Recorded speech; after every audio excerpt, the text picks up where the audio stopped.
before, who knows a lot of stuff, and at this stage I say to them, well, you are a jack of all trades and master of none. Right? Because he's just got a lot of things outlined. So at some point, and it would probably be about now for me, because he's getting ready to show a novice, I have to make some of these things, I have to perfect some of these things. And so, because I'm getting him ready for novice, I would probably be thinking hard about what's after novice, open. Let me spend some time perfecting that broad jump, perfecting the retreat, perfecting the drop on recall, the command discrimination. And maybe I can set agility aside for a while so that I can go from novice to open. Okay, go ahead, let's see if you do it.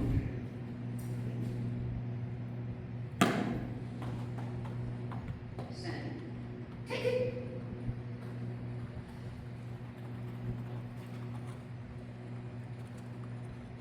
Oh, I just want to see what he offers you. Just wait and see what he offers. Now, is it crooked? Are you good with it? Well, you either going to say nice or you're going to fix it. Which is it? I'm going to say nice. All right, nice. Take it through. And I want you to decide faster next time. You either have to say, that's nice. And if it's not perfect today, that's okay too. You know, but if you try hard and it's almost there, enjoy your success. Okay, something really important though to me at this stage on his retreat.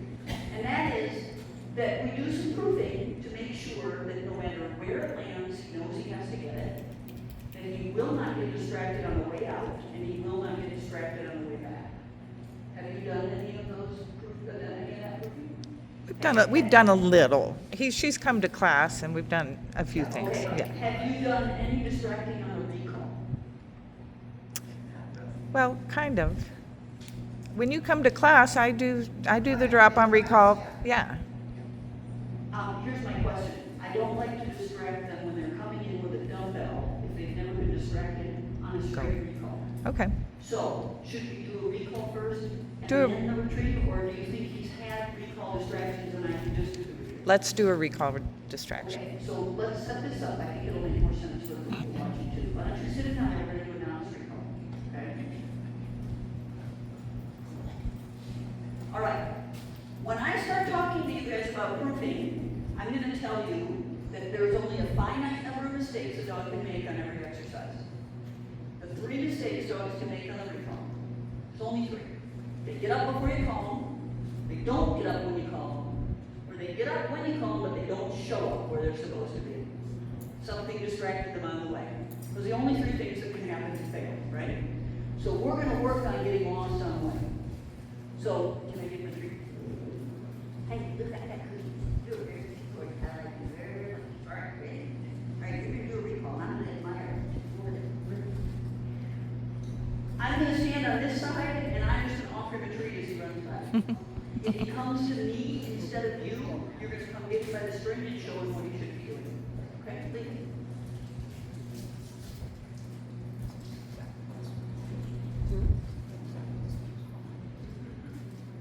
Okay, call your dog. Come. Look at that. Yeah, just get the string and say come and back up. Come. Now, if Rick could talk, dogs are situational. I think what Rick would say right now is, I had no idea you had to come when a nice person offered you a treat. I had no idea. That seemed a little unreasonable to me, but I had no idea. That was trying to I put myself here on purpose with the wall of barriers there, because now he's got some choices. He could not move, because I came last time I got in trouble.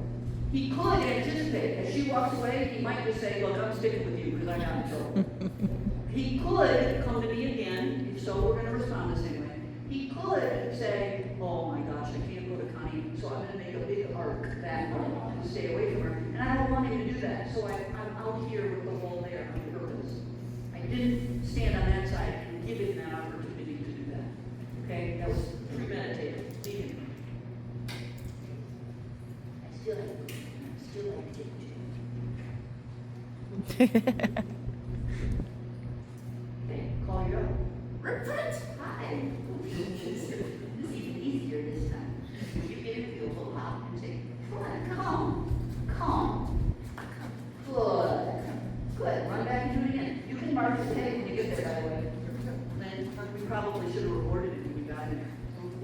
make them do it, or they do it on their own, they're still good when they've done it. Okay?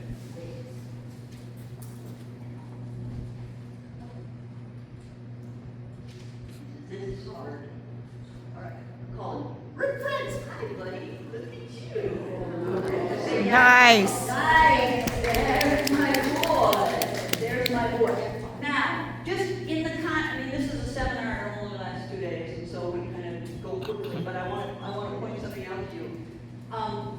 If we turn around and have him go this way, he might fall for it again. Because he might say, it only counts when the distraction is to my right. I have no information about it, the distraction being to the left. Okay? If it was somebody else, he might fall for it. Because he might say, well, that's just Connie. But it's not anybody else. I think you can go to another person. Right? Dogs are situational. So it's going to take lots of distraction. It might be that if I distracted him here, he would fall for it because I'm closer to it. Or it might be that I could distract him if I were down there. It might be that if I had a ball, it would be more of a distraction than if I had a treat in my hand. So how many distractions is it going to take before your dog says, I get it, never mind, do not pass go, do not collect $200. When you say come, just come straight to you. I don't know, but it's going to take more than one. Okay? When I feel good about my dog's ability to avoid a distraction on a recall, then I can distract him on the way back with a dumbbell. Because a retrieve is nothing more than a recall with something in his mouth. So, without doing all those other distractions, what I'd like to do is have you throw the dumbbell, and I'm going to do the same distraction when he's got the dumbbell in his mouth. And we'll see if he can avoid me now with the dumbbell, or if he says, oh no, that's different. I'll just take Connie's dumbbell. Okay? Now, Lynn, if he comes to me and spits, I'll try to put my hand under his mouth, but if he spits out the dumbbell, he didn't fail to retrieve, he failed to come. So just stick the dumbbell in his mouth and then just say, you should have come. Okay? All right, so, wait. Send it. Take it. Hi, we got cookies. Take it, take a string. No, come here. Just get a string. Give a little pop. Go over there to the dumbbell and say, take it. Take it. Now back up. Come. Come. Okay. You almost, and now say, stop and say nice. Nice. And take the dumbbell and give him a treat. You almost had to feel sorry for him, as simple as that was, right? The only thing we changed was that there was a dumbbell in his mouth. He went, those rules do not apply. Okay. All right, let's try it again. His head is exploding, can you tell? Wait.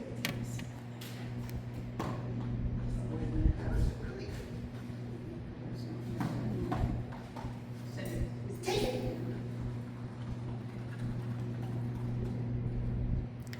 Oh, go here. Go get him.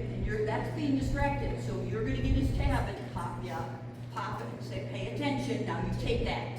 Come. Stop. Very good.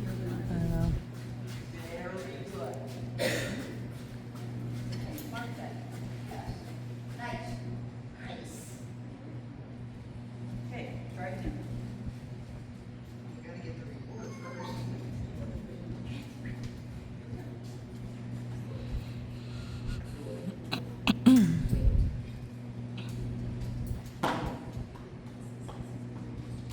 Send it. Take it.